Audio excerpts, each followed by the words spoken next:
Yung ganitong klase naman ang gawin natin sa ating manok. Napakasarap, napaka-creamy at healthy pa po. Paano? Siyempre po, una, naglagay tayo ng coconut oil. So, sa mantika pa lang, coconut oil na po. Then, bawang. So, mas maraming bawang, mas masarap.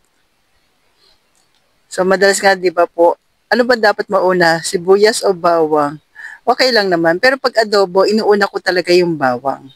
Tapos, sibuyas. Yan. Halu-haluin lang po natin. And then, coco aminos po, kailangan natin. Tapos, lagay na po natin yung ating manok. Sasangkutsa lang po natin. Hayaan lang natin lumabas yung natural oil niya. So, sa atin sa mga paglo-low carb, napakahalaga po na yung natural oil nito mapalabas natin. Then, yung ating paminta.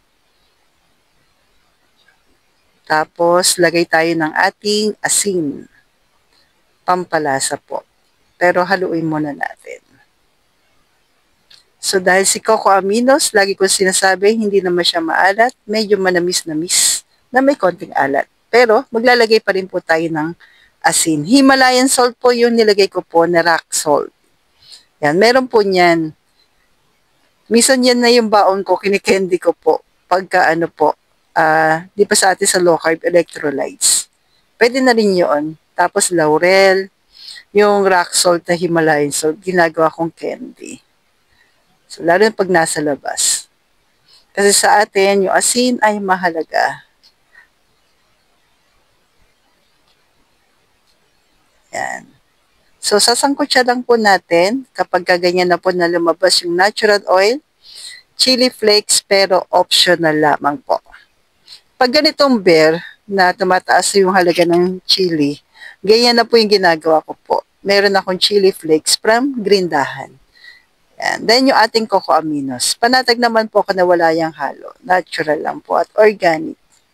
Yung ating chili flakes. Pero optional lamang po. Tapos yung coco aminos. Then, naglagay po ako ng konting vinegar po. Tapos pagkakulo, yan. Ilalagay na po natin yung pangalawang gata ng nyog. So, alam niyo na po. Yung ating niluto ngayon ay creamy adobo.